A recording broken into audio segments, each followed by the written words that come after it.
I think it is. We're saving electricity. That's good. All right, we just, tonight's agenda calls for us to hear from the Public Access Committee, the administration, the unclassified, the debt service, and then any other moneyed articles. We did see a draft of the warrant earlier this week. We haven't really had a chance to pour over that too much. I didn't really see much in the way of other moneyed articles other than the PAC. Unfortunately, the chairperson of the PAC wrote down the wrong night for the meeting, so we are going to reschedule him for next week at 6:15 before we begin the public hearing. We'll hear from Mr. Walker.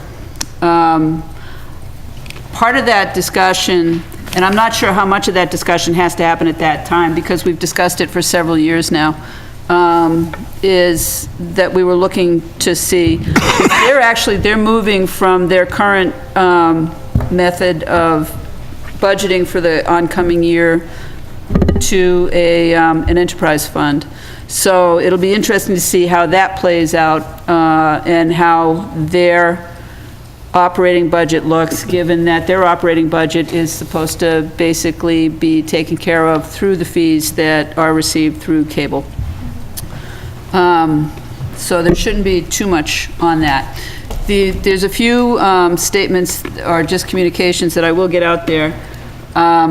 We do anticipate at least one, maybe more, vacancies on the Finance Committee as of July 1st. So if anybody's interested, talent bank forms are available online and at Town Hall. We're fine folks. All the nice ones are leaving. Cookies.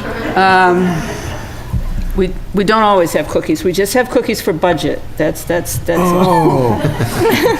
But anyway, if anybody is interested, you're more than welcome to get in touch with anybody you might know who is on the committee to ask any questions you might have of what would potentially be involved in being on the Finance Committee.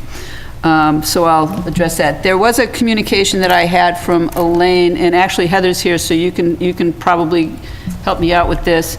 I had written Elaine back. There was a request that a member of the Finance Committee be appointed to a land acquisition committee, but I didn't hear the Finance Committee mentioned when that committee was created.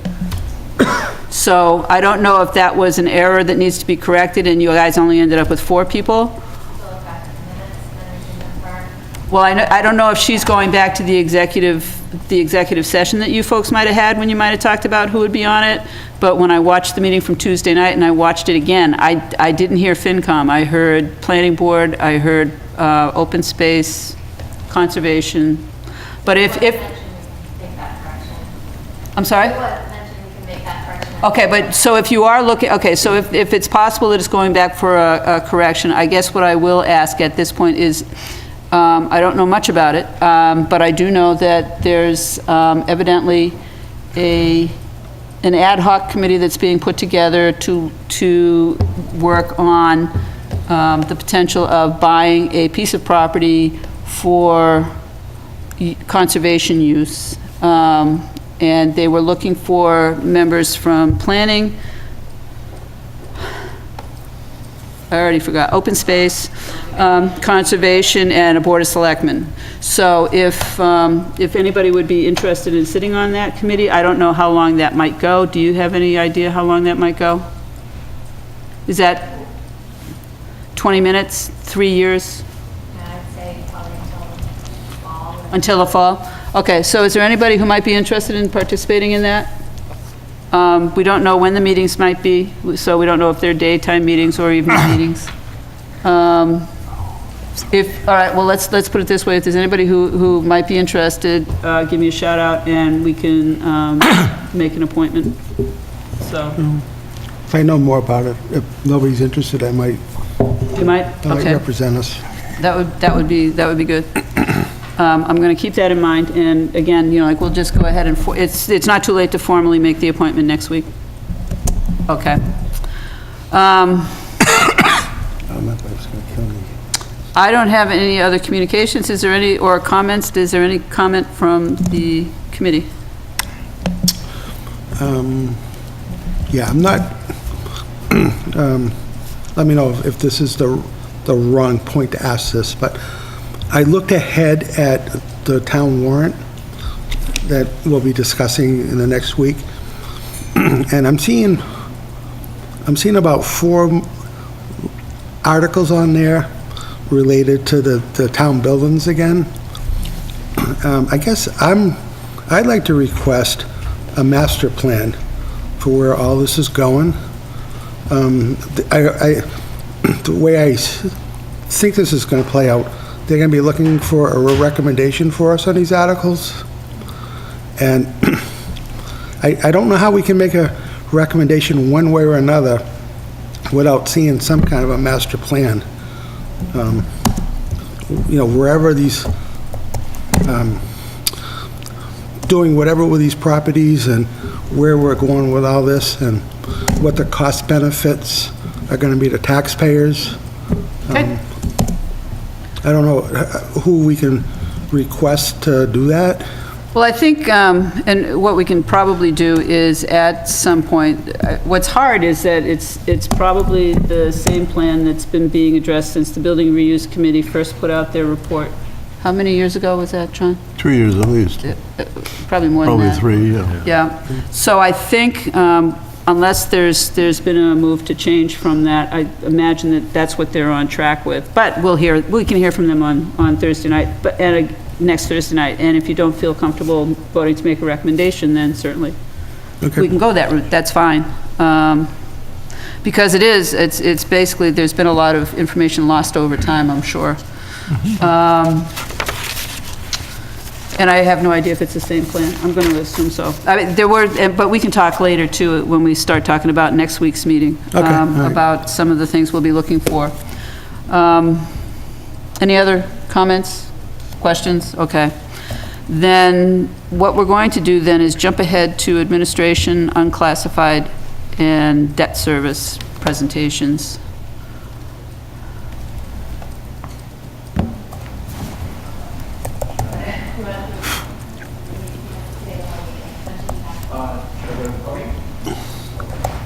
See, the podium was in a better spot the other night. I don't know why you didn't just leave it there. That was a good spot.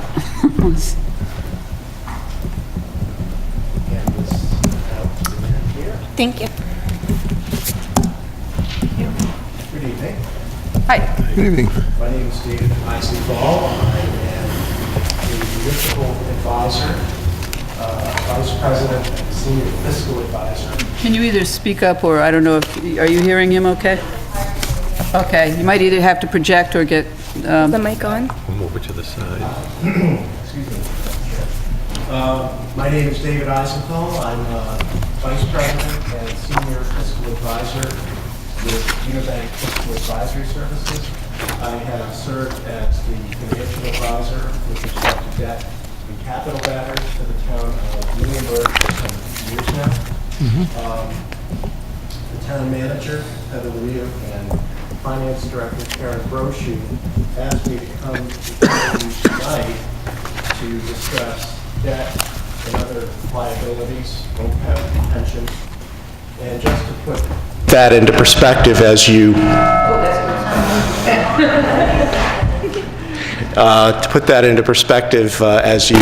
look at your operating budget for fiscal 20 and beyond.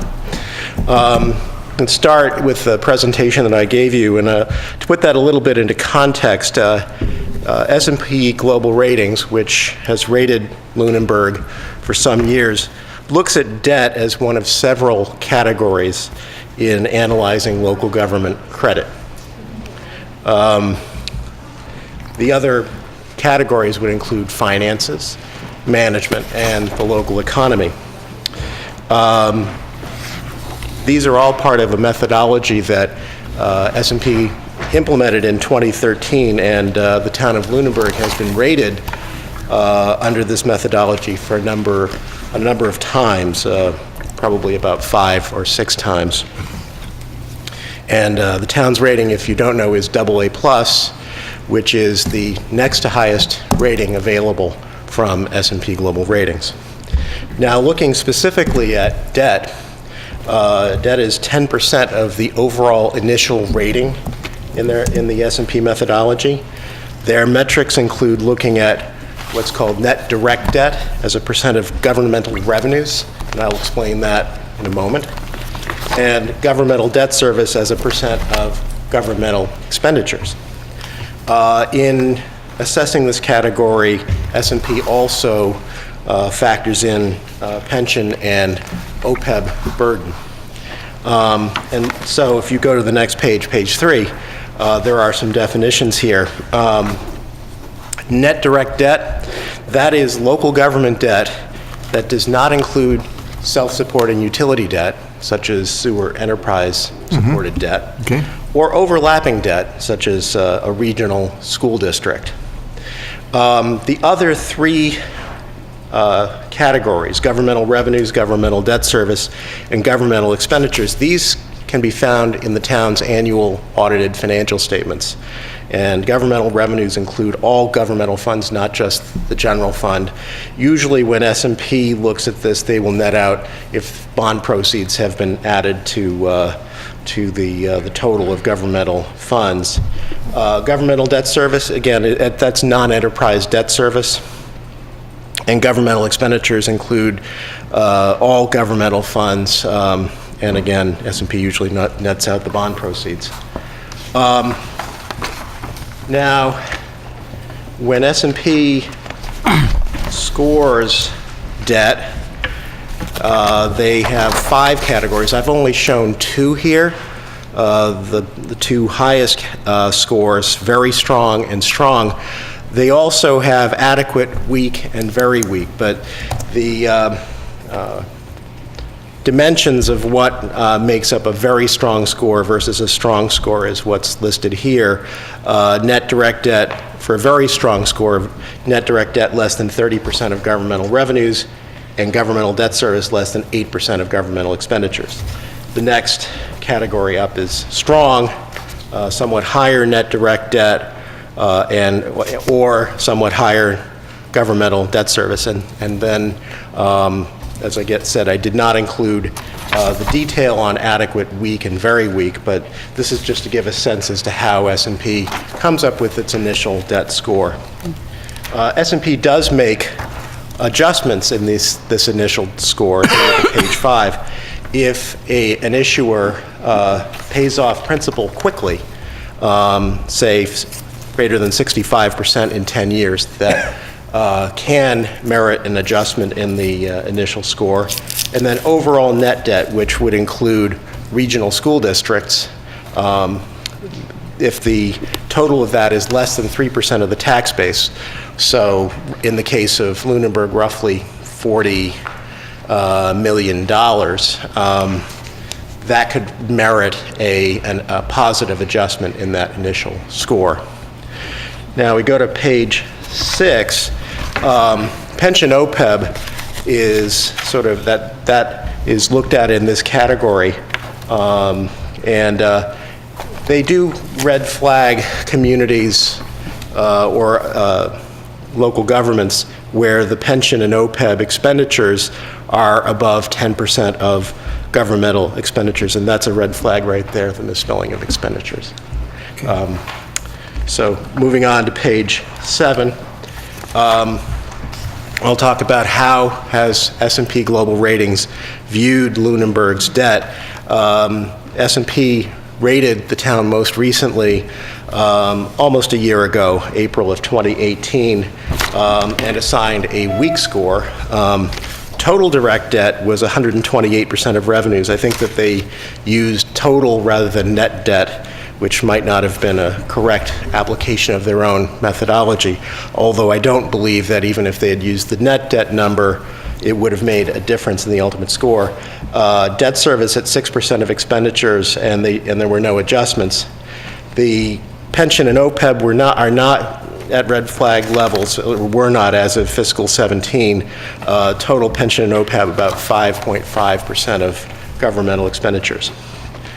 So we move on to the most recent audited financials, June 30, 2018. The net direct debt of the town, just under $45 million, including bans that are currently outstanding. Governmental expenditures, just over $46 million.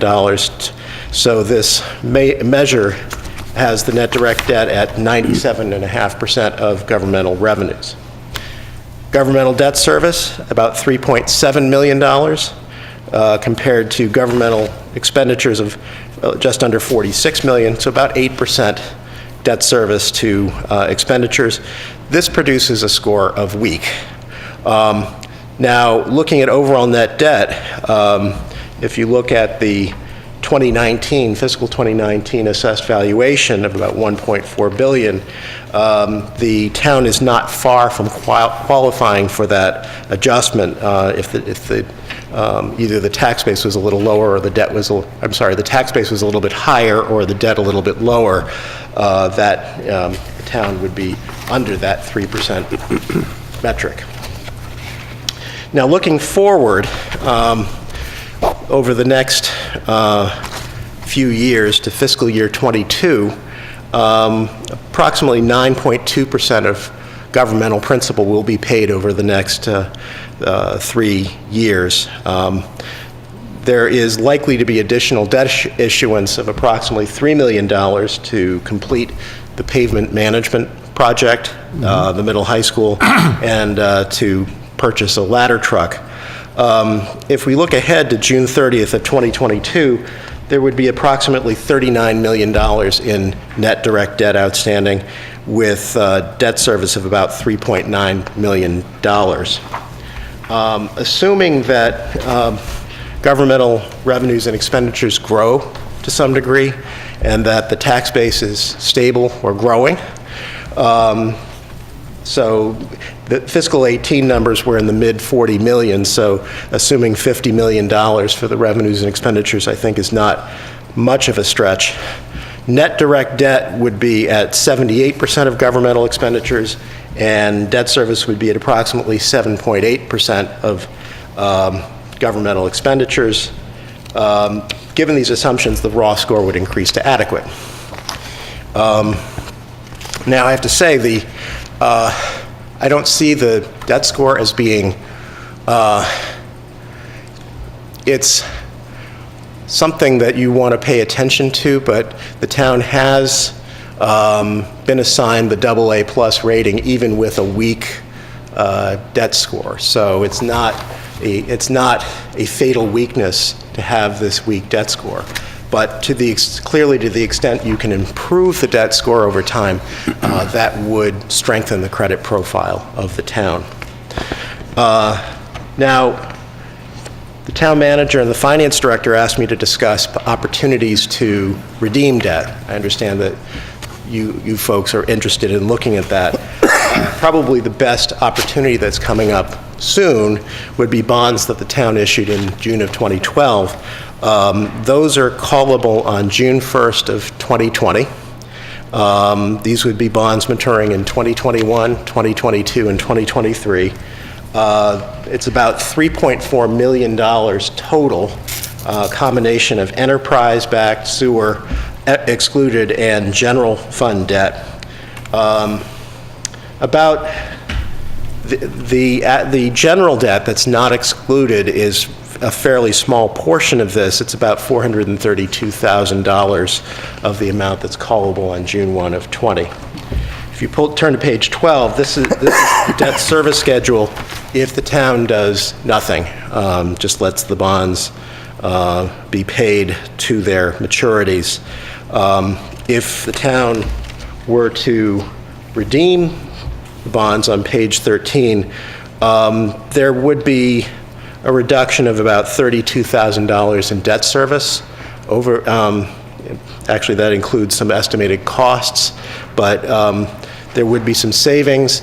Even if you assume that there's some foregone investment earnings, probably, unless the treasurer were able to earn 3.85% over the next 3 years,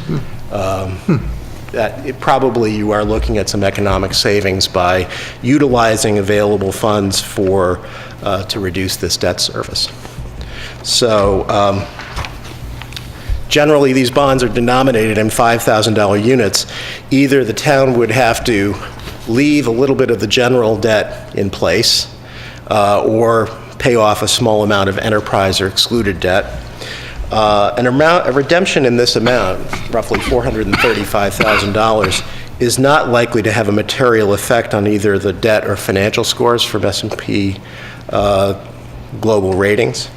But there is an opportunity for some budgetary savings and some small overall economic savings. So that's a brief discussion, and Madam Chair, I'm happy to address any questions you or the members of the committee might have. Okay, well, I'm going to just start with the one question that I would have would be, all right, the opportunity cost associated with reducing the debt versus putting money into our other future liability. So if we are trying to fund the OPEB trust, if we are trying to fund capital, is one option better than another, given that there's 10 pieces to the calculation for how we get to our bond rating? So I guess if we're trying to increase the payments towards our OPEB liability, trying to maintain our stabilization fund and increase it so that when we have future capital needs, we can pay for them that way rather than incur debt in the future. And where do you see interest costs going? Is it better to go ahead and pay the 4% now?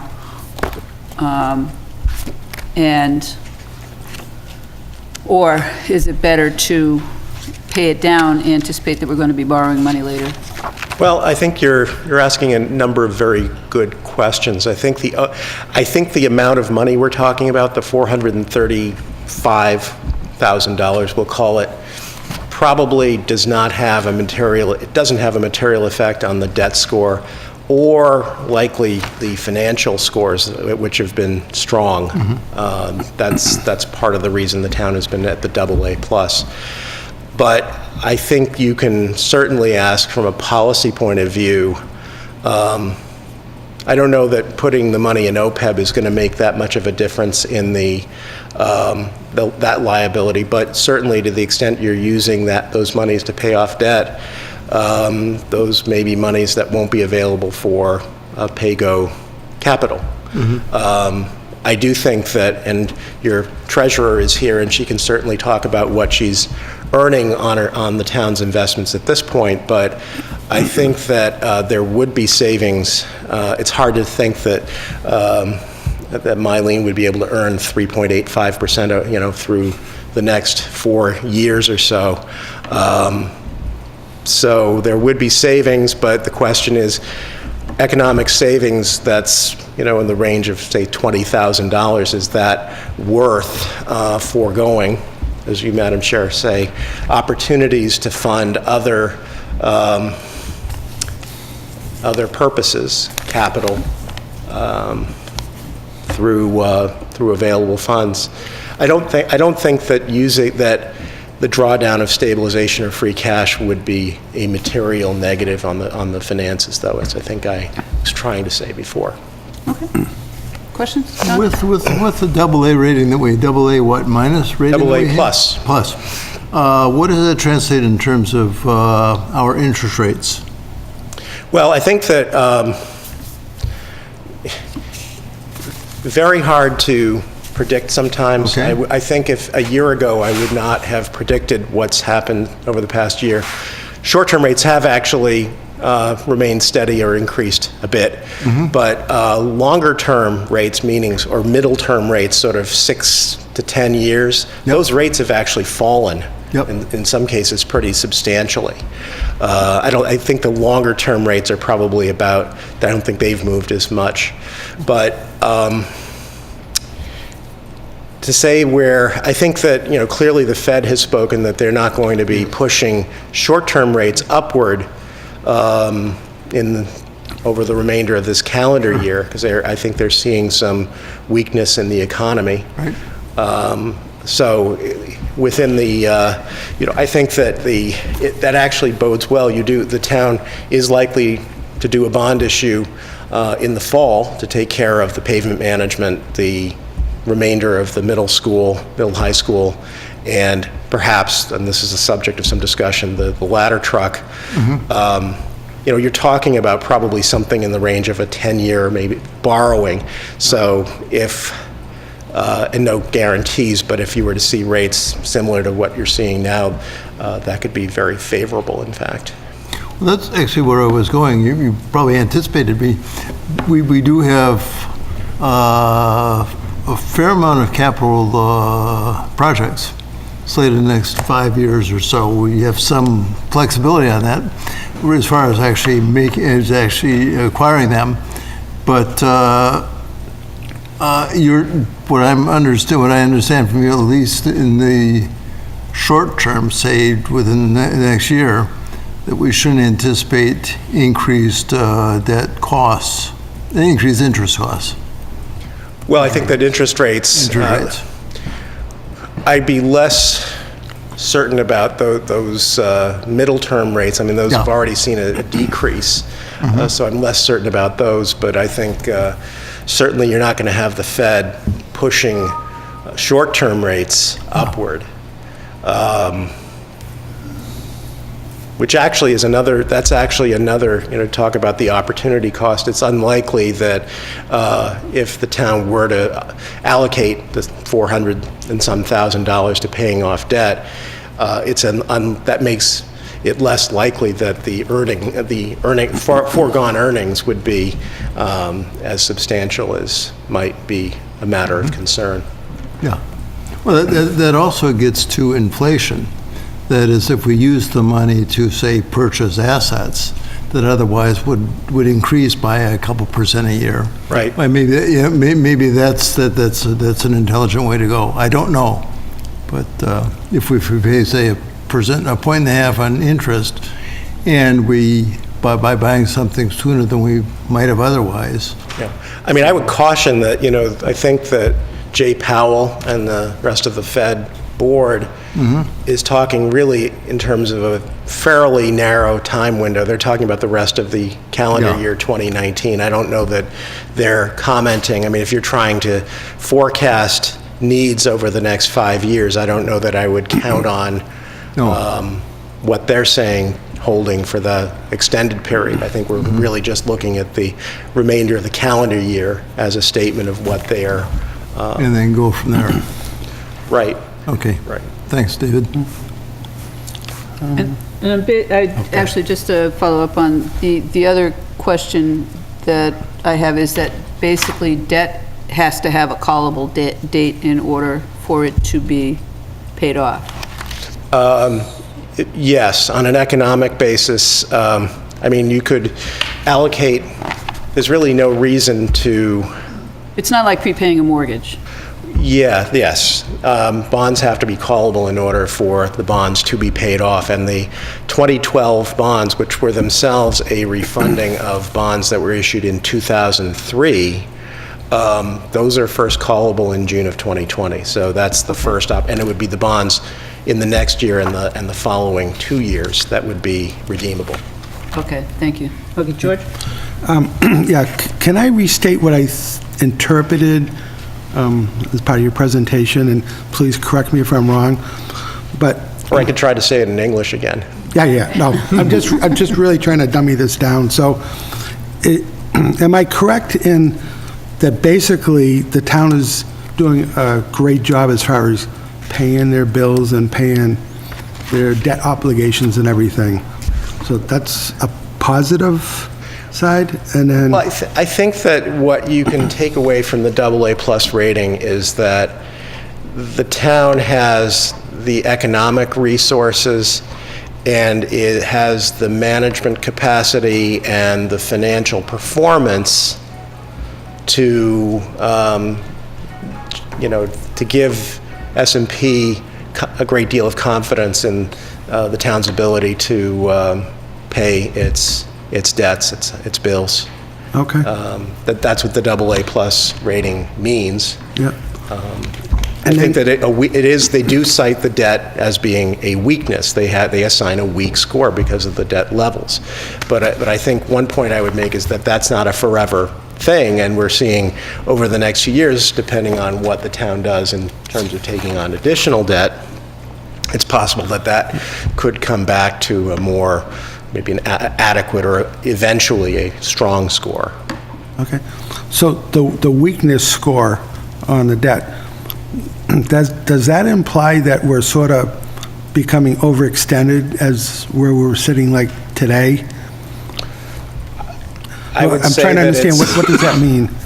It's, as far as S&P is concerned, they feel that given the size of the financial operation that is the town of Lunenburg, that the debt, even though a lot of it is excluded from Proposition 2.5, and we're not talking about any of the sewer debt that the town pays, that is excluded because that is fully supported from sewer utility revenues.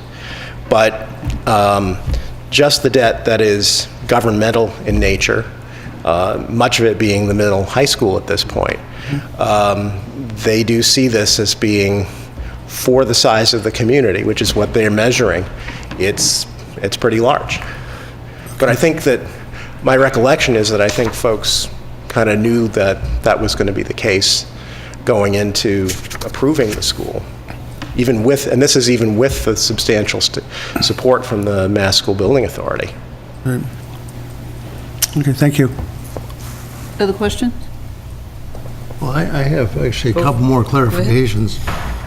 Page 7, you mentioned, you start talking about OPEB, and I just want to make sure that I understand that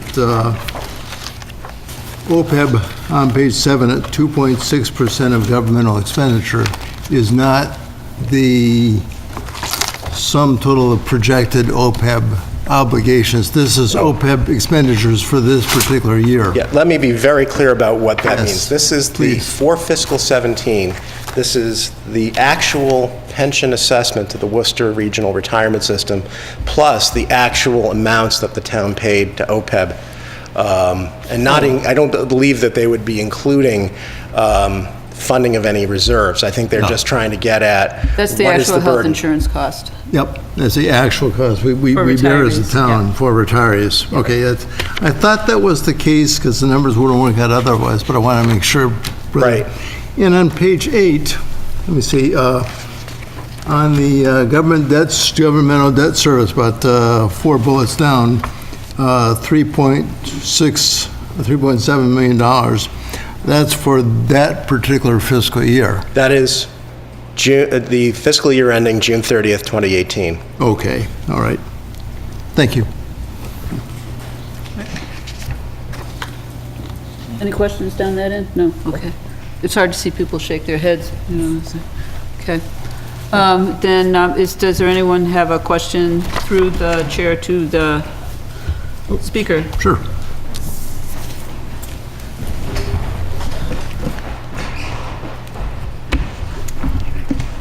Carl Luck, 50 Sunset Lane. Thanks for asking that clarification, John, because the OPEB, it's just the expenditures, I understand. So we have a huge amount of liability, 130, 40,000, $1 million, I don't know what it is today. Does that come anywhere in the scoring of our rating, our liability, our OPEB liability? Through the chair.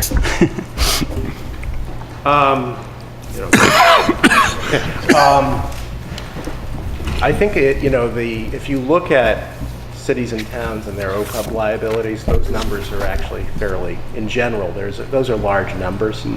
I think that I would say that S&P Global Ratings is paying attention increasingly to both pension and OPEB liabilities, and potentially see in many communities, maybe Lunenburg less than other places, but I think they have concerns all over Massachusetts with respect to the level of these liabilities. And their concern would be, I mean, well, the economy is going great guns. I think most of the 351 cities and towns and the regional school districts will be able to support those pension and OPEB liabilities without too much trouble. But if the economy begins to be pressured, if you start to see contraction in the economy, the ability of these municipalities to raise the revenue, especially as these liabilities continue to increase over the next, say, 5 to 10 years, that's where S&P says you could see some pressure on ratings. And I don't know particularly Lunenburg, but I think that, you know, in Massachusetts, it's a general concern of S&P Global Ratings. And it's something certainly that you folks ought to be paying attention to. It's that the number as of the last, again, as of the last rating report was comparatively not bad, but it's something that you should be paying attention to, and if it did grow, could become a pressure on the town's bond rating. So just so if it's not, it may be in the future, but currently it doesn't come into the equation for the rating. They certainly do look at it. S&P will look at it. They want to know there's a plan, and they want to know that we're following it. I think that's probably the point.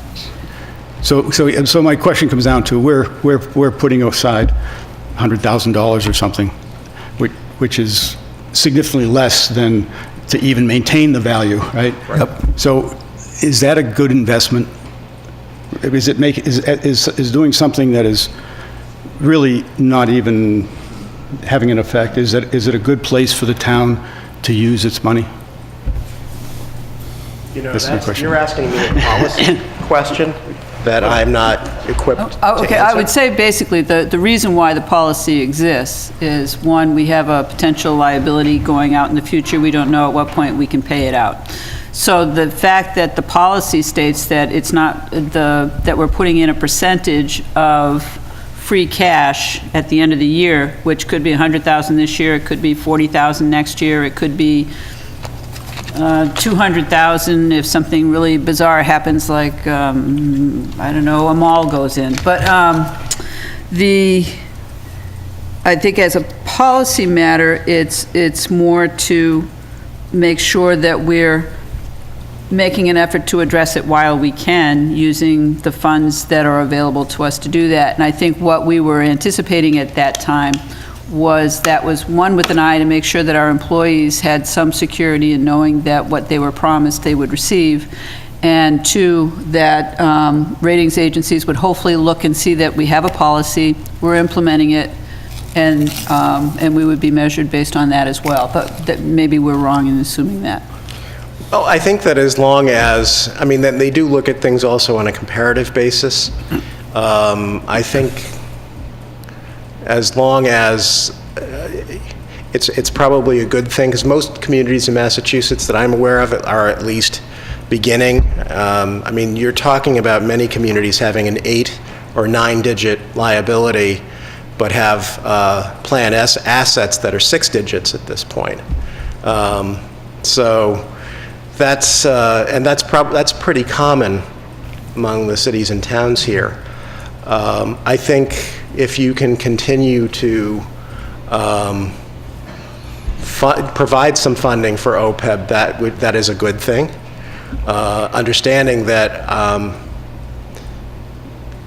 I'm not telling you how that's to fine. make policy. Yeah, no, and I think the other thing that goes to the policy as it's written is that if we didn't spend it on that, the policy around the use of free cash is for non-recurring expenditures anyway, so it's not like we would use it for operating costs.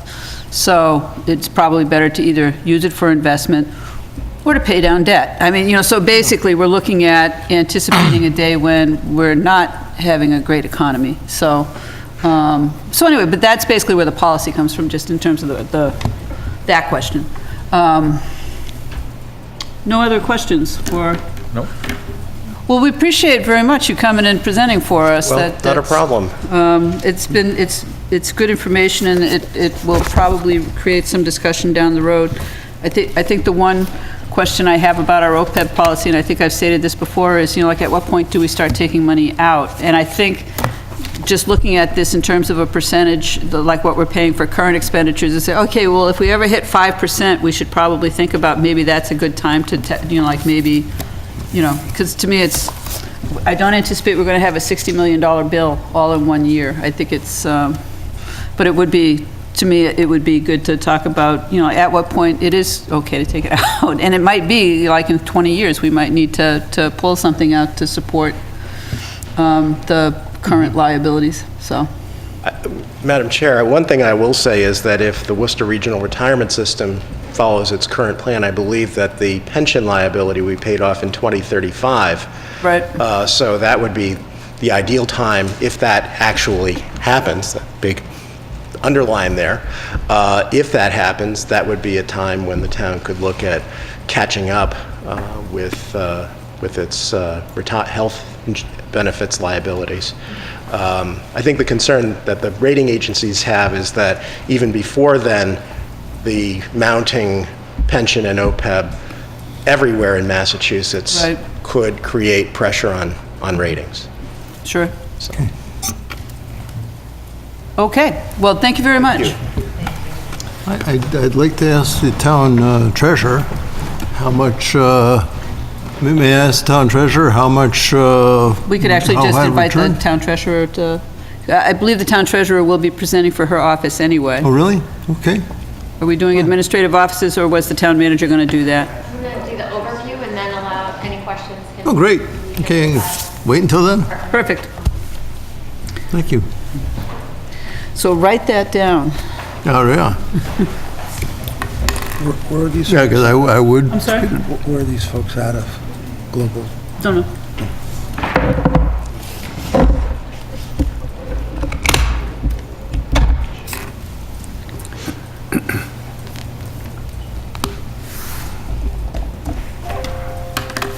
I will say at the Tuesday night presentation by the auditor, the fact that we're taking a look at those liabilities was identified as a good thing for us as well, so. But then we also all know that, like, my first preference is always pay that off. But if we can't pay it off for another year anyway, then I might stop. All right. So just a quick overview of all the administration budgets and unclassified accounts. So the administration budgets include the selectmen's, town manager budget, town accountant, treasurer collector, assessors, technology, town clerk, and land use, which land use you've already heard from at the previous meeting. So I won't go into, and it was level funded anyways, that budget. So some highlights from the administration budgets include the town manager's budget includes a HR director / assistant town manager. Town accountant's budget, there's a slight decrease in audit cost, and this is due to leveling out the GASB 45 costs over 2 years. The treasurer collector's budgets, there's a slight increase in tax title cost.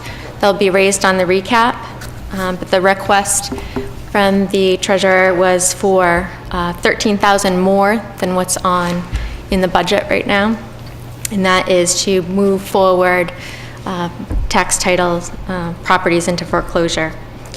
The assessor's budget is an increase of $15,000 in assessing software. I brought this topic up at a previous meeting, and this is due to the conversion from the existing state CAMA system that is no longer supported. The technology budget includes an additional $2,000 for annual costs for a new cemetery cloud-based system for cemetery lots. The town clerk budget includes funding for general code updates in the amount of $8,000, and also increase in salary costs for election workers, registration and census workers in the amount of $4,000. And all other costs in the budget are contractual increases or level funded. So the HR director, assistant town manager position includes a regular part-time HR director, assistant town manager, and the recommendation is based on being a priority need to create greater efficiencies. This position actually existed in the budget until fiscal 2013, when budget cuts eliminated the position.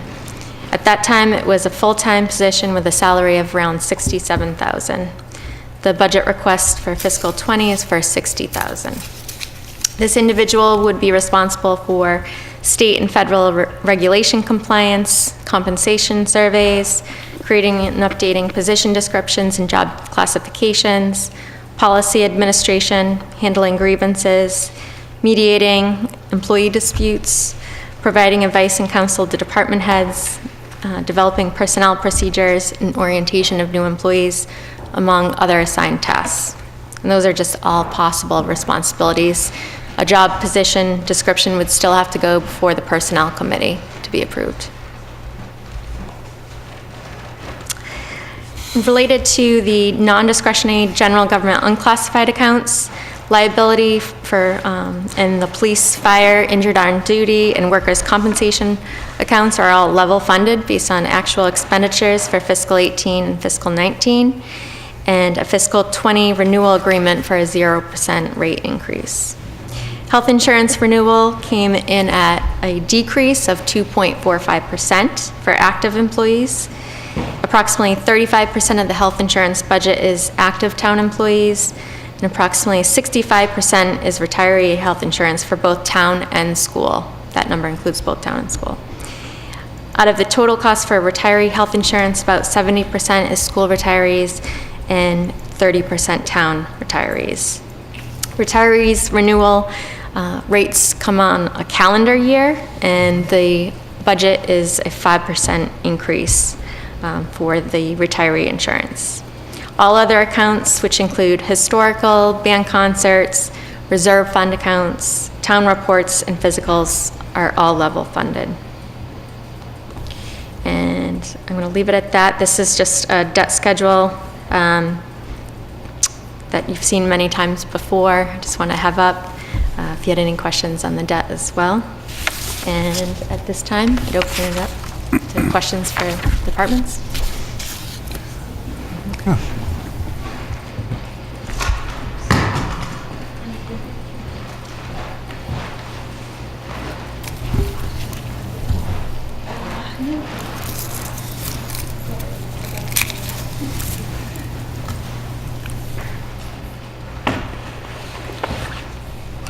Hi, my name is Miley Malari, Treasurer Collector of the Town of Lunenburg.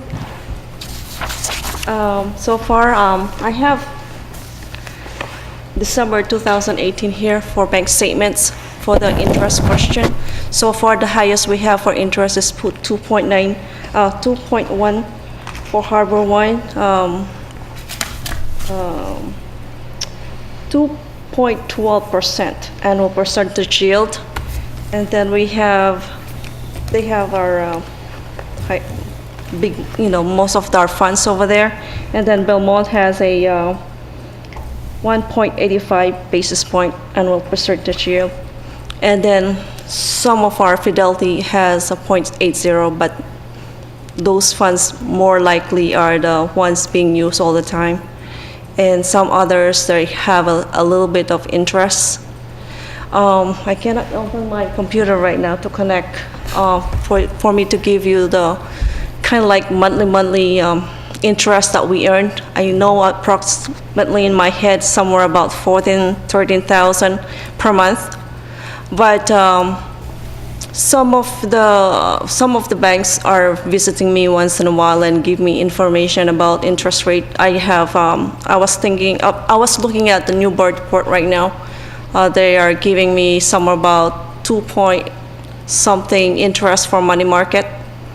I was thinking of looking into that, see if we can get more interest on the other accounts that we're just having a small interest.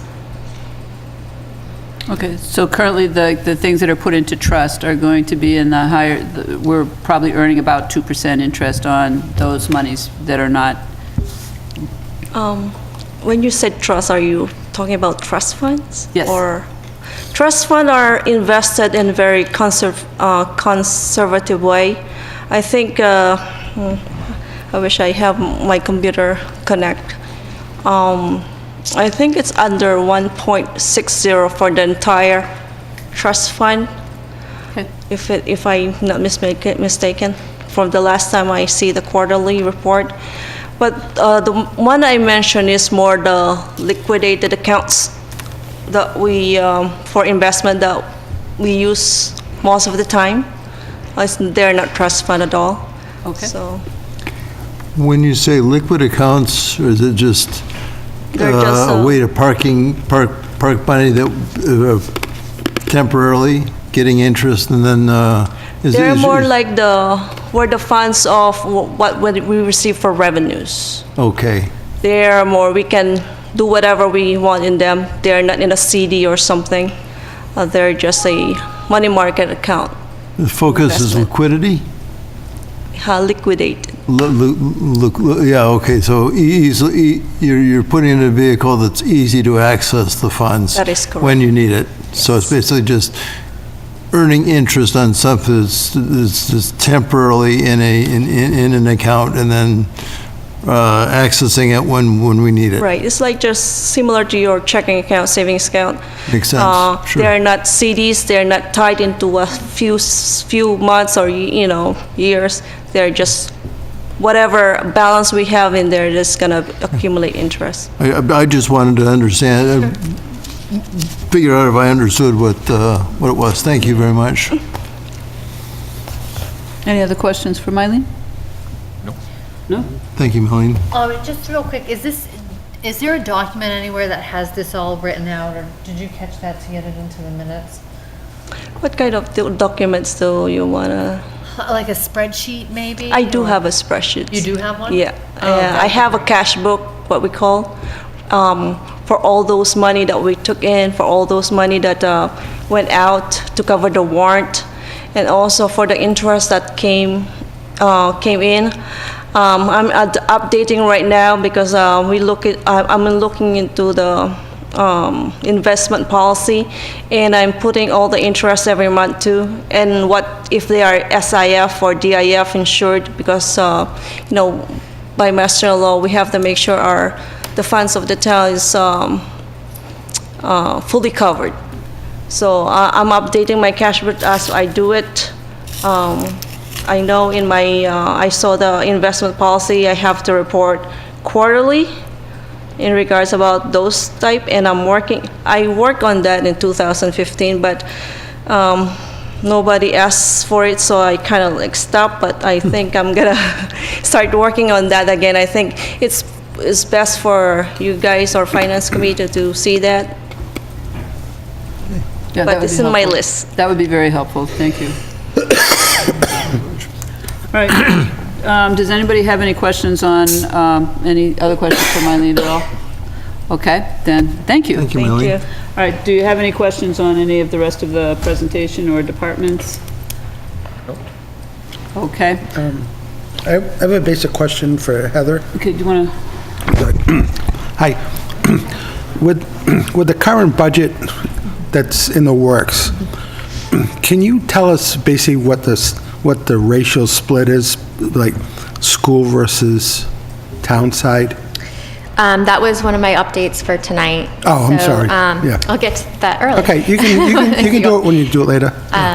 That's all right, I can answer that now. You can So- answer it now, that's fine. So after, all along the whole process, we've been working with the superintendent and checking in, at different points. And as the numbers became known, we said, we'd revisit the allocation or the appropriation amount. And I reviewed the budget, and what came in for decreases and what we could reallocate to the school was an additional $101,000. So that number now, and that was in the document that I sent out today. So it's a 3% increase over fiscal 19, same as fiscal 18 to 19 was a 3% as well. And that number, Karen may have that number right off the top of her head, but I believe it was 53% of the total, was the school. I think it was like 56. It should be 56%. 56, I want to that's- say it's yep, been 56. 56%, so, Okay. 56.1 or something like that, right? okay. Does that answer? Yeah. So, I don't want to jump ahead of what you might be presenting. That was the big thing. Okay, so during the school presentation, were they looking for an additional 300,000 and it's been reduced to 100,000? No, so at that time, before the additional 101 was 334,000 difference. So now it's 233. Okay. And they had already reduced their presentation by the reduction in the health For insurance? health insurance, yes. They'd already made that adjustment. Yes. All right, so then the funding that was found from the budget then would be the money tech and the health insurance Health savings? insurance, right, in essence. Okay. Okay. All right. Just to, trying to think if there was anything in particular on your presentation. All right, the HR position that you talked about, I know that that had existed on some budget requests in the past going forward. I don't know if anybody here has any questions. I think you did present that initially on the 14th. I don't know if anybody has any comments, questions, concerns. John? How many hours was, Oh. I'm sorry, No, John, it's please, just a real easy question. please. How many hours a week is the position? The proposed, at this time, without having a approved classification plan, would probably be 28 hours. You looking? You can't? Thought about it. You guys would be great to work with. Have the Board of Selectmen weighed in on that request? They had a meeting a couple of weeks ago, and they voted, well, it was 3 members present, and they voted 2-1 not to support that position. Not to support? Okay. John? Yeah, the question is, a lot of good management directive from that position. I wonder if anything translates into potential savings. And it's a stretch, but do you see anything happening because of that position? I think it's value added, like compensation surveys, you can look at that as a value added, knowing what comparable communities are doing for pay, retention for your employees, you're paying fair, not. Yeah. And compliance with state law, obviously. We want to be compliant, so that has a value. And who's There's performing those- liability. Let's ask this, who's performing those functions now? Right now, it's essentially being split between myself and the payroll, a lot of questions directed, so I'm doing a large part of that, so is Nancy. Okay. All right. I actually have one more question on that. So say something happens to you, would the assistant town manager be the running town manager until there was a replacement, or is that person just move up, or like, what does that involve? That would follow the charter, Okay. so the procedures in the charter would be followed. We have It would that in the be- charter even though we don't have an assistant town manager? So temporary absence, the town manager appoints someone, and that's for vacations and time out of office. But extended, that goes through the Board of Selectmen, I think, to make that appointment. Any other questions down that end? Jay? Yeah. So you're saying there's nobody in HR position now? We have no HR director, no. So is there a Nancy She's Resources? she's payroll, benefits coordinator, risk management coordinator, yes, so. Because on the town website, it lists her as Human Resources. The department heading is human resources, yep.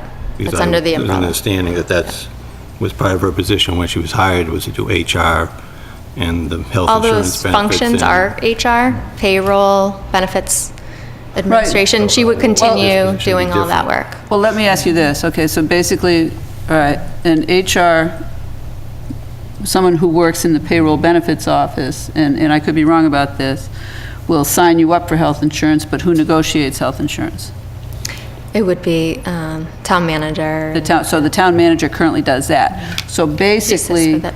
the payroll benefits person is clerical in nature? Or do they go out and do any of the, I guess my question is, okay, so I'm assuming that the HR director would be somebody who would supervise benefits, payroll, and, other stuff. It's all the duties that I described. I know, but that was like before. hours ago. Yeah. She would still do what she's doing. Okay, so basically, in my experience, it's been, okay, you have an HR director, and then you have people who actually, like, do the functions, but don't do the policy type stuff. No, it's So- the policy and planning. And the planning. Formalizing human resources and all the things that, And then making sure that grievance procedures are followed properly, and Right. making sure that hiring procedures are followed properly, and who does the onboarding. That is a value added I think we can work on in town of orientation. Well, not even and orientation, but when somebody she is does- hired. Nancy So she does all of the So it onboarding. would complement what Nancy already does. Okay. So what's Nancy's job title? Payroll, risk management coordinator, and benefits coordinator. So how is that different from HR director? Because I'm going to help. Karen's her department head, so she could probably answer this. Yeah. I mean, in essence, Are these positions there's overlapping? other, so all the collective bargaining agreements, if there were reviews done for compensation, if there's grievances that arise out of that, if there's terminations that need to be handled, there's a whole process that goes along with that. That's, not covered under that job title. Okay, so Nancy does not do that. No. So you do that? Okay. So will the positions be overlapping, or is she'll be working for the HR director? What's the, That, she would be still under the town accountant. That's, right now, she works under the town accountant. But they would, it would complement one another. Yeah. I don't have an approved job description through Personnel Committee, so this is Right. all, in development. okay. But Nancy's position is full-time, right? Yes. But in this position you're requesting is only going to be part-time, Yeah, 28 hours. 20 hours, 28, 28? So it's a benefited yes. position? Yes. But Heather, you would be able to offload some stuff you're doing now to this new individual, Yes. right? So how would that change your job, your value added? It would free up, whenever there's personnel, I don't know if anyone's been a manager of people, it takes up an enormous amount of time, especially if there's a grievance termination process.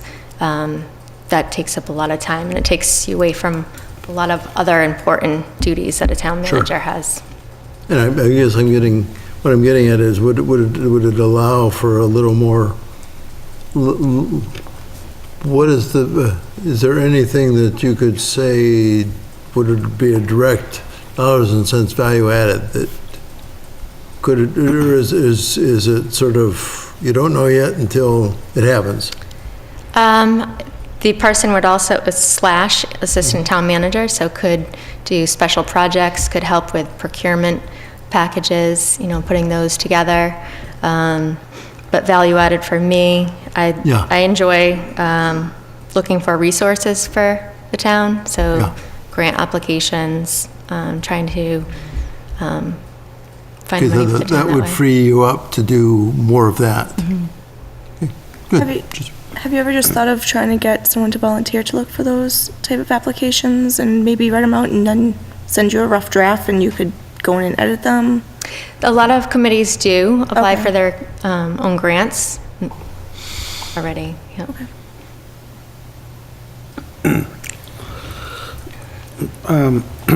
So does our town scale to the size of the last town that you were working for? And where I'm going with this is, did you have an assistant manager at your previous position? No, but it was half the size. It's not apples to apples, yeah, okay. Well, the companion question would be, do you know of similar-sized towns? Do they have this position? And I reported this to the board the other night, the town of Bolton, the town of Harvard, they both have HR directors. Okay. Thank you. Any other questions from any other part of the presentation? I have one question, Heather. The part-time HR role, would that also take care of all the employees at the schools or only for? No, for just the town. Yep. Okay. Yeah, I'm going to assume that, okay, I know when the schools put in the HR Business manager. business manager position, he was taking over for 2 positions that had already existed, I think. But the other issue I think they run into, aside from having different contracts to follow, is if he is under mass teachers' retirement, he cannot do town work. But I don't know if that's the case. But basically, any work that he would do for not the school district would be time that wouldn't count towards his retirement. Okay. Which is really weird, but that would be something an HR director would probably know. And I don't know what his status is. I don't know if he falls under mass teachers or he falls under Worcester County. I know that school business managers typically do have an MSRB certification. I just don't know if he's I'm not one sure. of I them. know he's contractual, yeah. Yeah, I have no idea. But anyway, all right. Any questions? Carl?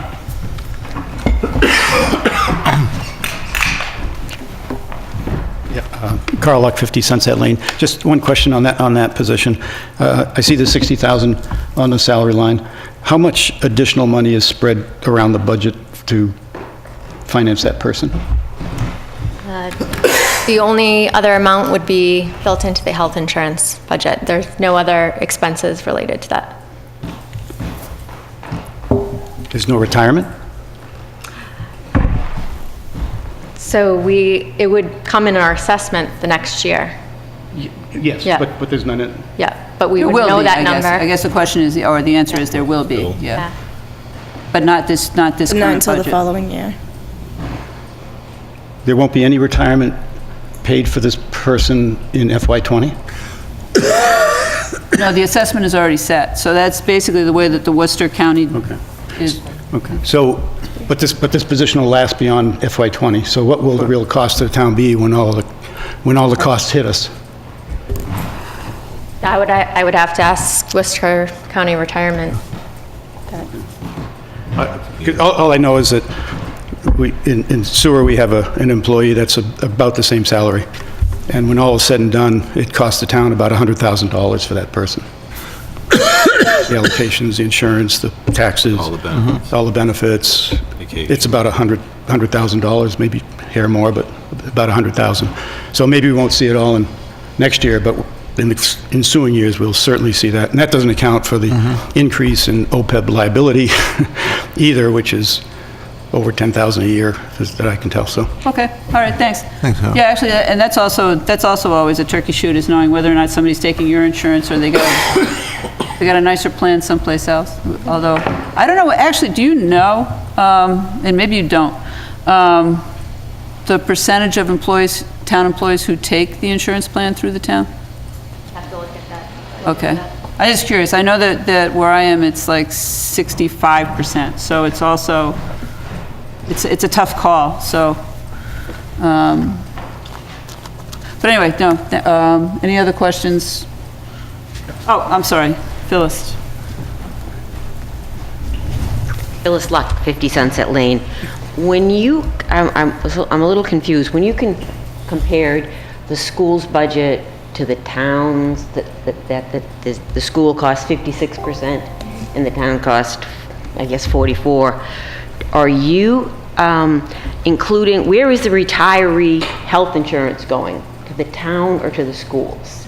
Because if 70% of the retiree health insurance is school-related, is that in the school slice or the town slice? That's on the town side, and we've So just... why would that... We have just asked them to pull that figure out so that we can see how it breaks down. This is basically just a request that we've made, but it's historically been on the town side. Yeah, but that doesn't make any sense, really. Well, I understand, but it's, basically that's where it's been, and I think that's why we asked them to pull it out, so that we could get a really good look at how that, cost comes into play. Where does Schedule 19 fall?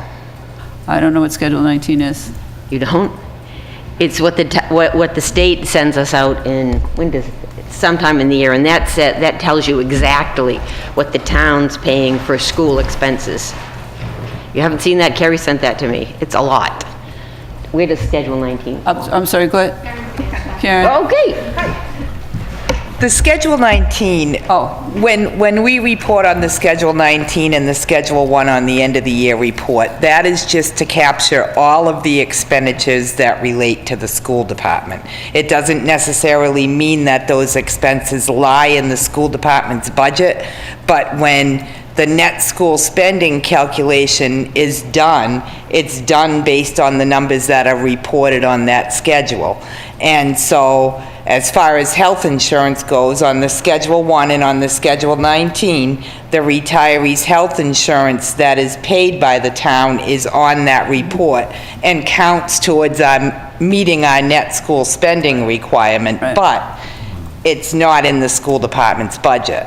And as far as that pie chart goes, though none of those costs that are in other budgets on the town side are reflected in that 56%, because when those numbers are calculated, they're based upon the classifications of those appropriations. So in other words, health insurance is in the general government unclassified category. School has school, Monty Tech, and the monies that we get for 40S. So it's just taking those numbers and coming up with that 56%.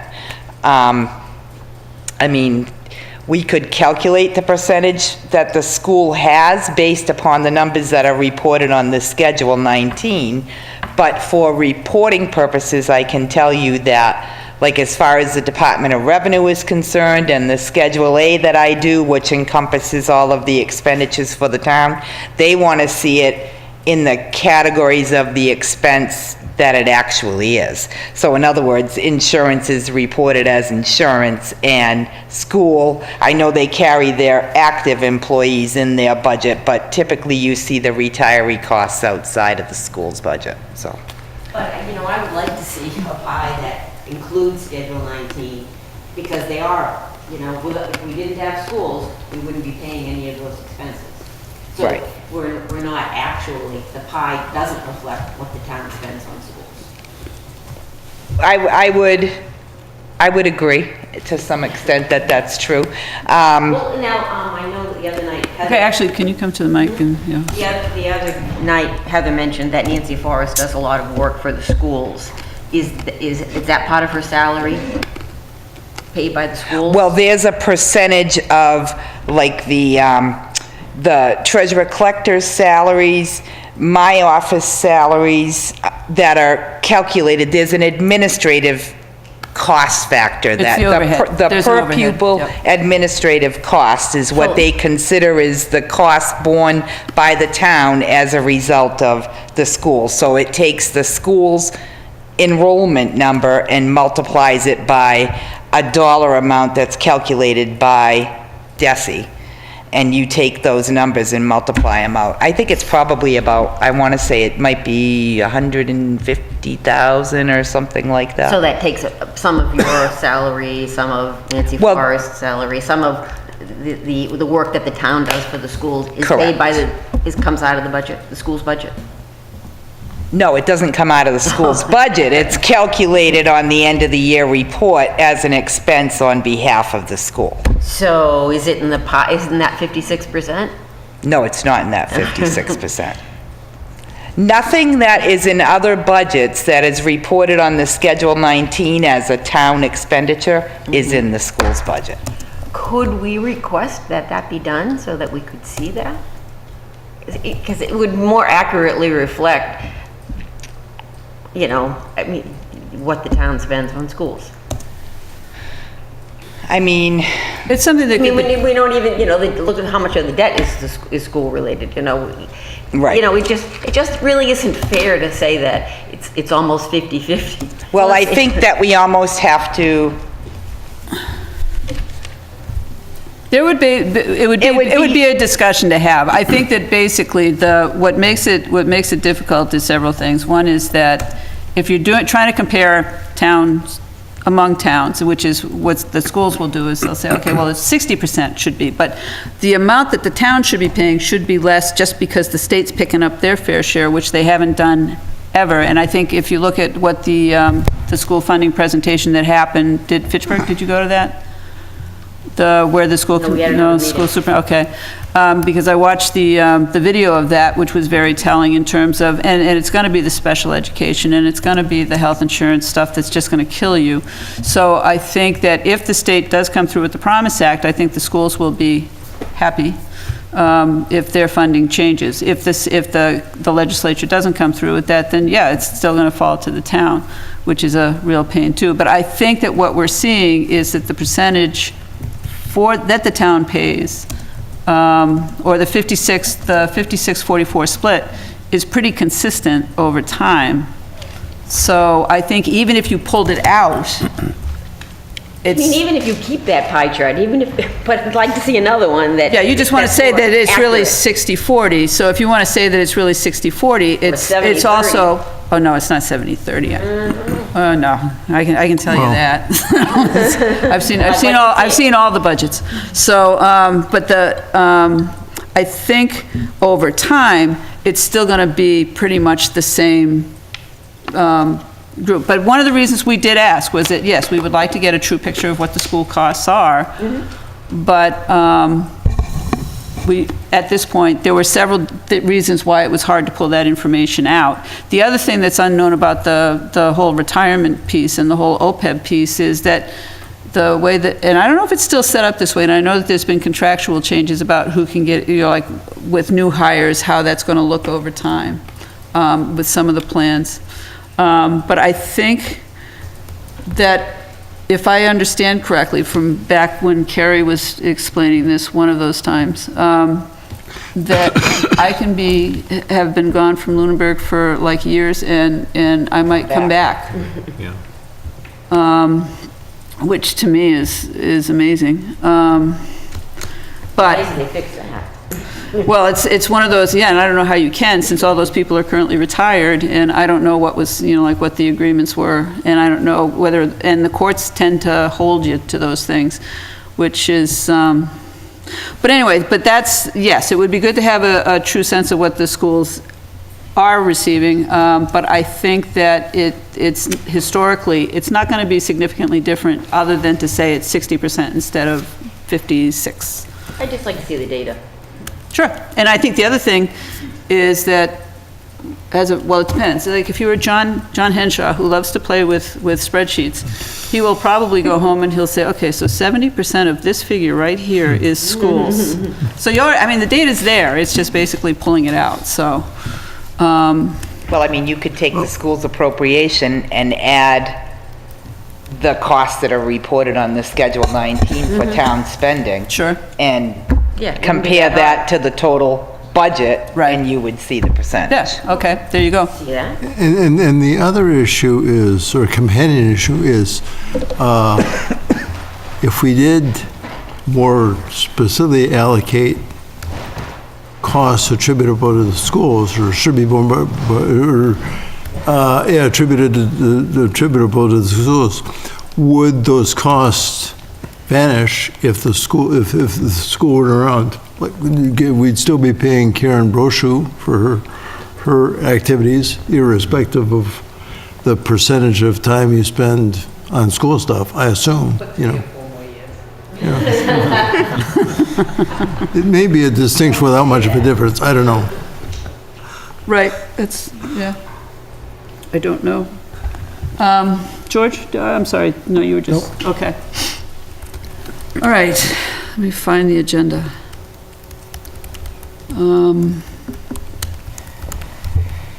Other moneyed articles, are there any? And actually, I don't know, did you get my question on the public access one? And are they really two separate articles? They are. Okay.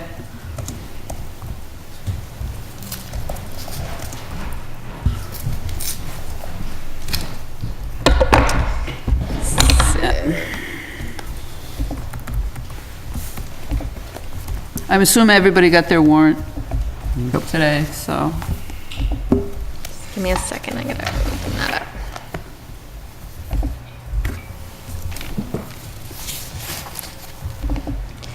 Okay, starting from the beginning, so we have typical articles, to hear reports. Article 2 is to amend the bylaw that was passed last year about the revolving funds, the table. And Article 3 is the spending limits for those revolving funds for fiscal 20. Article 4 is for payment of prior year expenses, which we have none right now. Article 5 is amend the amounts for the fiscal 19 budget, so any transfers within, so that could include the snow and ice budget at town meeting. Article 6 is the capital plan. Article 7 is the fiscal 20 budget. Article 8 is the salary administration plan to update that. 'Cause every 3 years, the personnel committee has to update those. It's been 3 years? Yes, yeah. Time flies. Article 9 is the Stabilization Fund, so to transfer money into that. Article 10 is the Special Purpose Stabilization Fund, to transfer money into that. Article 11 is the OPEB Trust Fund. Article 12 is the Sewer Enterprise Fund for fiscal 20. Article 13 is the Sewer Capital Reserve Stabilization Fund. And Article 14 is the Solid Waste Disposal Enterprise Fund. Article 15, the Water Department Enterprise Fund. Article 16 is, so there's 4 articles for public access. This is the first year that they're able to establish an enterprise account. So this first article is to establish the enterprise fund. But what they did is created articles in the event that it didn't pass. That's why you see multiple that look similar, but they're not. Articles 17 and 18 look very similar, but one is for the enterprise fund and one's for how it currently exists. Yeah, one says cable, yeah, okay. Article 19 is to appropriate from the Comcast Tech Capital Grant Fund for the $120,000 to the PEG fund. And Article 20 is the sale of cemetery lots appropriation. And from there, I don't know if you want to discuss any of the other articles. Well, the only one that I saw that I didn't know if there was going to be a dollar figure attached to had to do with whether or not there was going to be an engineering study. That, I'm trying to firm up a number for that, so I should have that by next week. Okay. You'll be busy. Yeah, next week will be busy. We don't anticipate that there's any money associated with any of the marijuana articles? No, unless you look at a value for the excise. Okay. That local option excise. That's Article 32, to impose an excise on retail sales of marijuana of 3%. Okay, and it's, okay. Okay. Oh, look, Finance Committee will make recommendation, okay. Oh, that's from last year. All right. And then the Home Rule Charter, I don't think that there's any costs associated with that for any changes to the charter.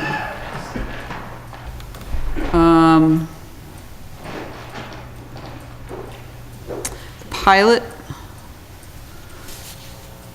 Yes, that's Borrego Solar has approached the town about entering into a pilot. So this is to authorize the selectmen to negotiate and enter into a pilot for their solar that they're putting up on that property.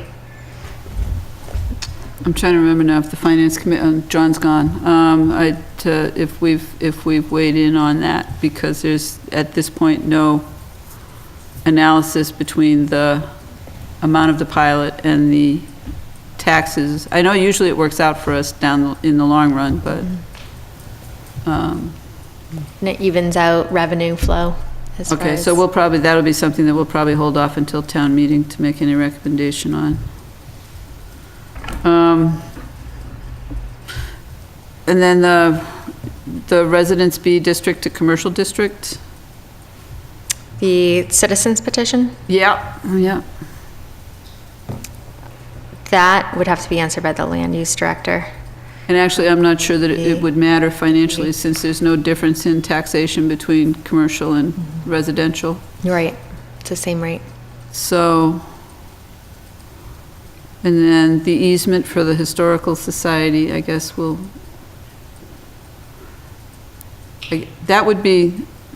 that shouldn't have any impact on any of the other articles having to do with the Lunenburg primary, or? I'm not sure, we haven't met with the Historical Society about this. Okay, so that. Actually, the warrant doesn't close till Monday. So this Closes potential. next Monday or the Monday after The 25th. The 25th? At 4 o'clock. Okay.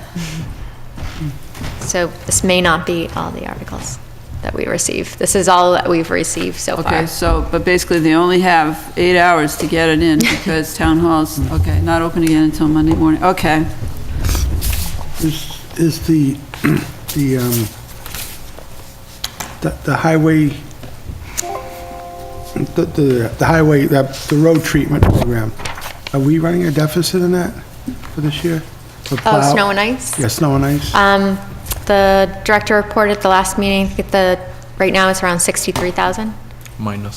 So do we need an The deficit. article? Do we need an article to move That would money? be covered under the transfers, under the fiscal 19 budget. Okay, all right. I don't know if we missed it or not. Oh, no, there's still time. And there's still time for snow. Yeah, tonight. Yeah. Bite your tongue. Can I just ask more of a procedural Absolutely. question?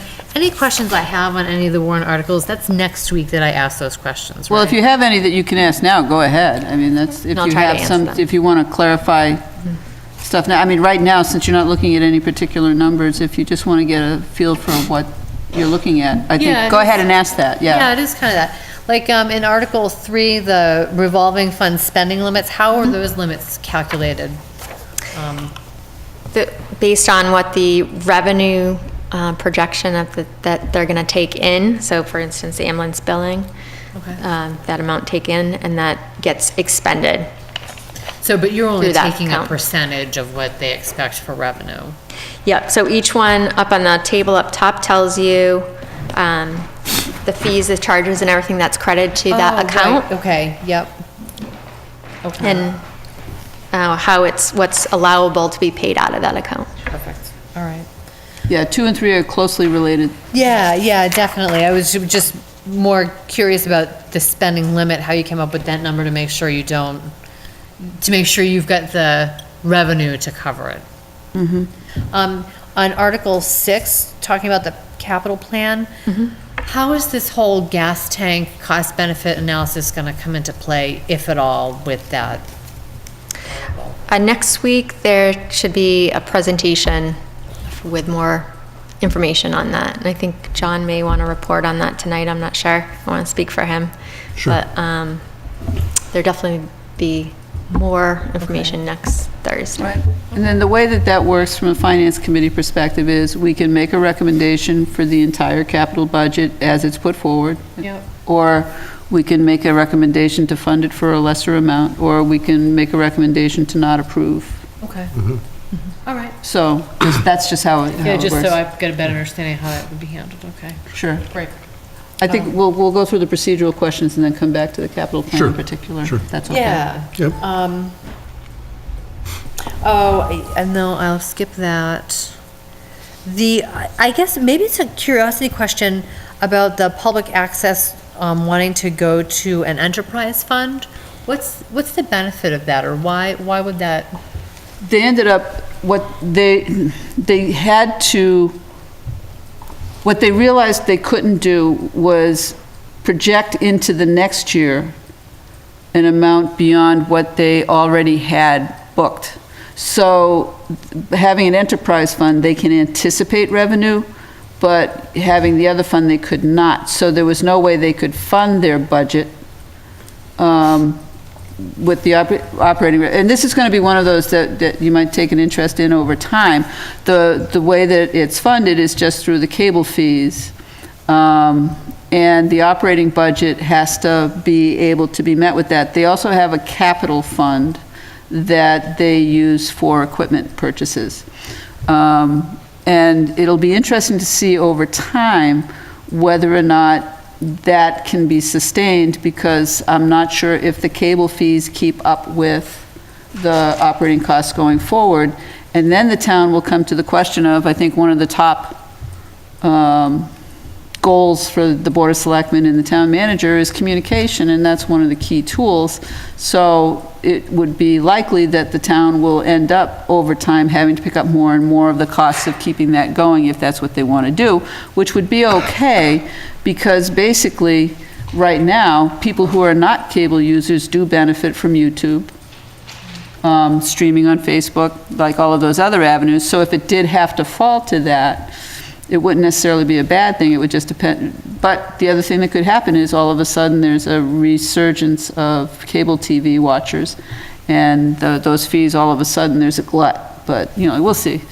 But anyway, that's how that works. But they did have to change the mechanism, because I think there was one year we started off with getting them just to special town meeting and making a promise that if they ran out of money, we would cover it from the reserve, but until they could get that set at the next meeting, so for the next half of the year. Right. It So was a mess. essentially, they have to have the money in the bank Yep. when they start the budget year versus an enterprise, it's anticipated receipts. All right, yep, that makes sense. Okay. Just look real quick.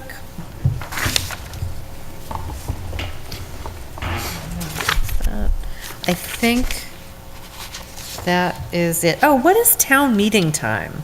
That's a book. It's the instructions, that's the book that has how you run a town meeting. Literally, okay. That's the name of the book, yeah. All right, I think that covers it for me. Okay. I actually have a question about Article 24, which is accommodating everybody into one building. I'm wondering, it sounds to me like you guys all want to go to TC Passios to be in one space, which I kind of understand that. But looking at the numbers that are coming in for kindergarten and first grade and the spaces at the schools in general, kind of already meeting their max. And hearing that preschool would be moving to TC Passios as a possibility.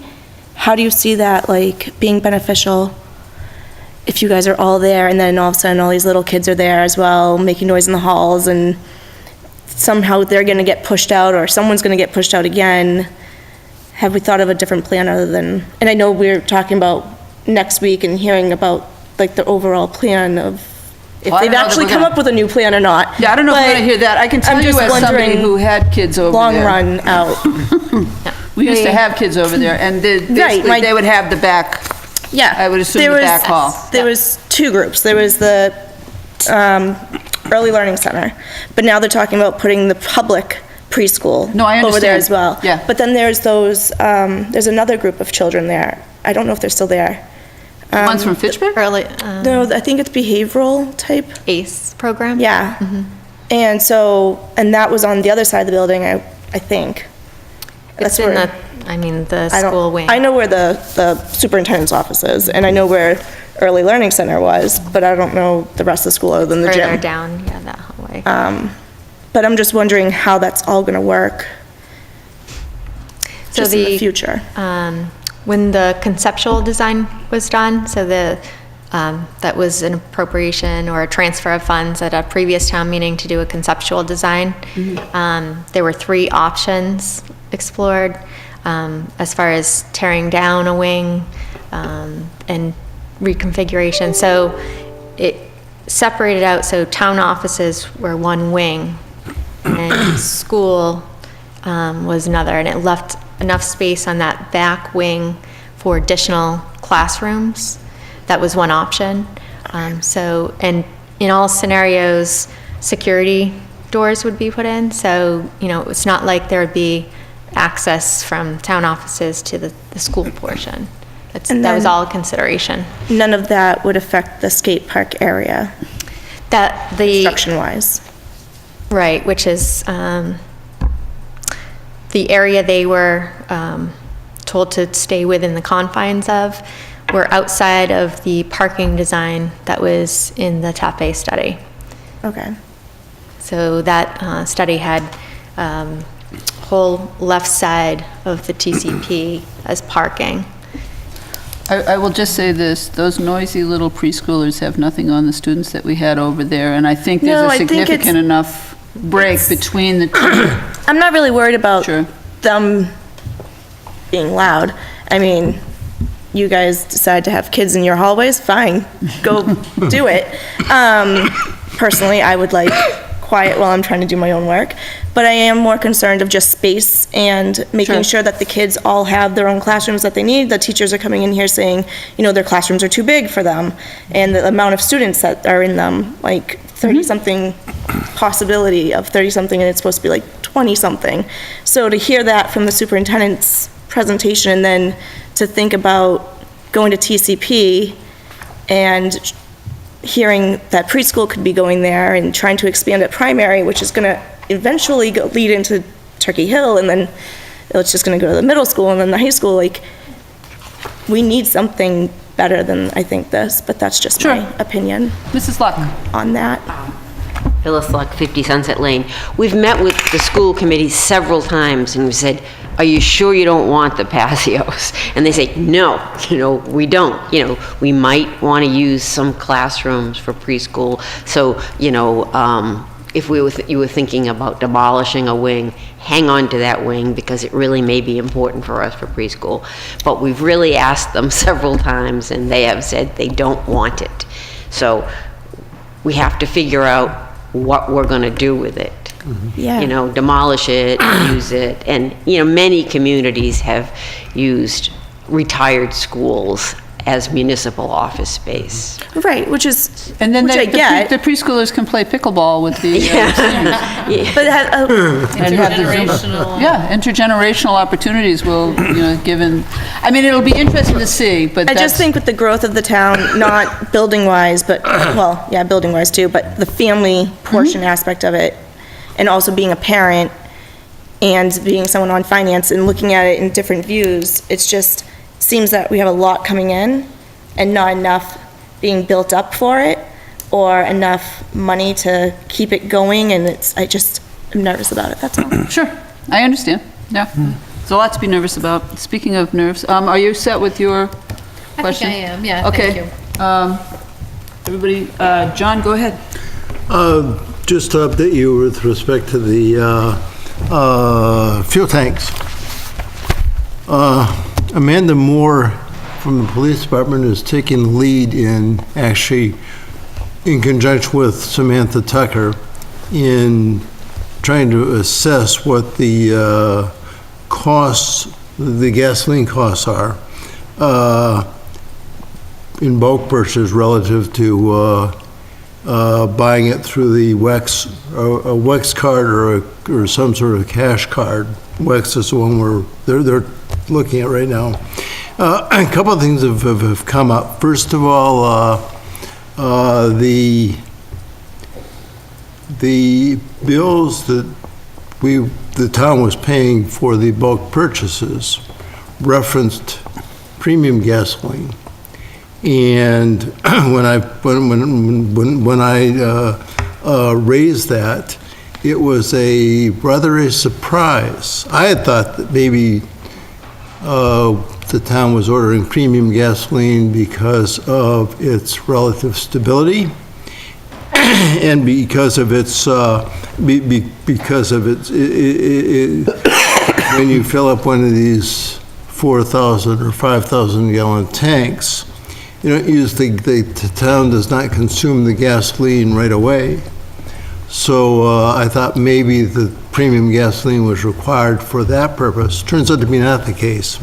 Turns out that at least the information I got today from a email and then a follow-up conversation with Samantha Tucker, was that the invoices were in error and that we had the town had always been ordering regular gasoline. As far as so I thought maybe there was an opportunity for further savings. That is not the case. With respect to the diesel, my understanding is that we purchased diesel 6 months under a state, actually we purchased both under a state fuel contract for wholesale purchases. In diesel, the state fuel contract stipulates that they fill the tanks with winter formula diesel. I had no idea until this afternoon that there was such a thing. But apparently from October 1 through March 31, any replenishment of the tank for diesel has to be at this diesel formula, this winter formula. And so that's what, and it's slightly more expensive during those months. Sort of explained to me an issue, because I was in my own sort of getting a rough idea of what the cost savings were. And I was having trouble because every so often the price of diesel would go up a little bit, and I didn't know what, I thought maybe there was a problem with the numbers I was accessing. But it turns out to be the formula for half the year. Anyway, that's as interesting as I can make it, and that's where we are right now. They will, Sam and Amanda, as Heather said, will have this cost analysis done by next week. Good. That's it. Can I add a personal comment? Sure. To the great work you're doing? I think of the logistics of this working in a practical way. Mm-hmm. What do you do with a 50-foot long ladder truck trying to squeeze into a pump at a gas station and it's 12 feet tall? Yeah. So that's number one. Number two, in general, in the supply chain, gasoline stations, it's the least profitable part of the whole enterprise. Mm-hmm. Most are making it today because they have a convenience store. Yep. Connected to it, and that's where the revenues really come in. And, so you got to think over the next 50 years that gas stations are going to come and go.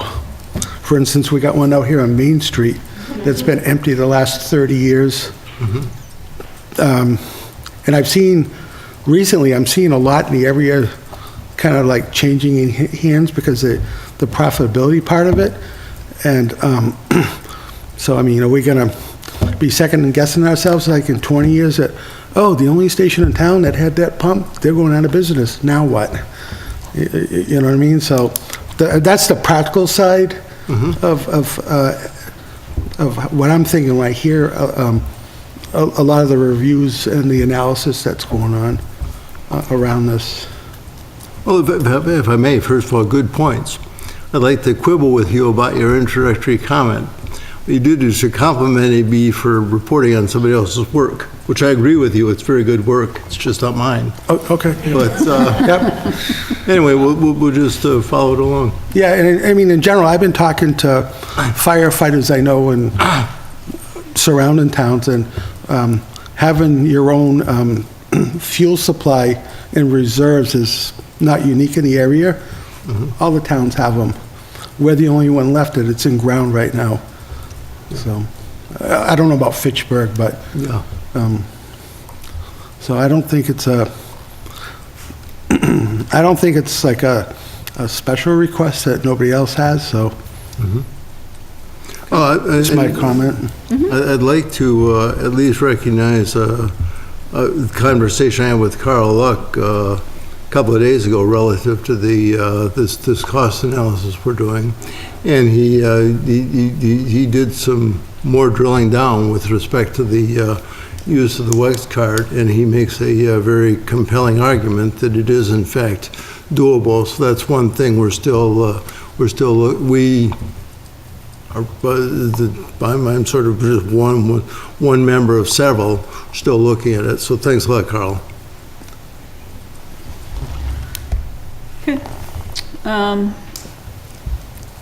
All right, so you have no other reports for us tonight. You have no reports for us tonight. She knew that without looking, that I was looking at her. She was just shaking her head. All right, then what I'd like to talk about a little bit is next week when we have the hearing. Last year, you had set up a grid for us. Would you be willing to do that again? I certainly can. All right, so that we want to put in the, how we're voting and why we're voting the particular way we're voting. Sure. Shane was thinking about doing that, and thanks for putting me on the block to do it. Well, it was very helpful, and I think it helped us get through all of the work that we had to do after listening to all of the presentations. Yep. It gives a little structure to it. It does. I definitely think it helps at town meeting too, for people to hear our whys. Questions? Is someone else doing our minutes next week, or do we have to do our own minutes? We had discussed when we have public hearings whether or not we could have somebody do our minutes for us. Or should we just plan on we're doing our own minutes? Well, on video. Okay. I thought that was related because there was a joint meeting. Is it a joint meeting? That, posted as a joint meeting. It is?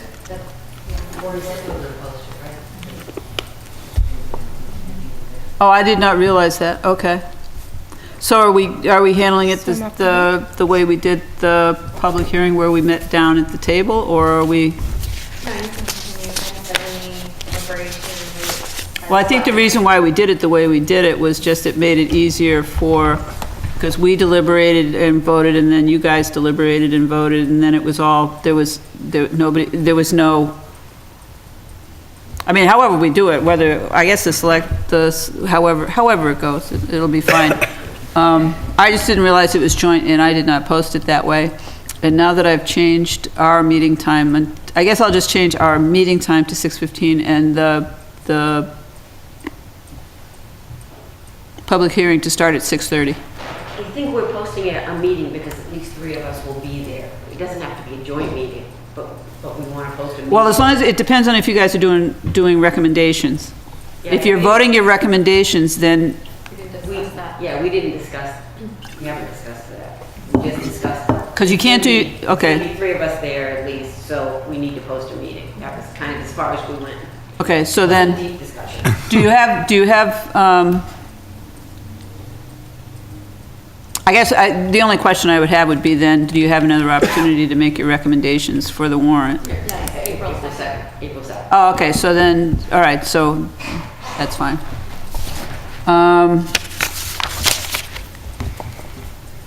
See, that threw me off. Sorry. No, actually what threw me off was I had closed the window with the agenda in it, and now I can't find it again. That's really what threw me off. Thank you. Empathy is always a good thing.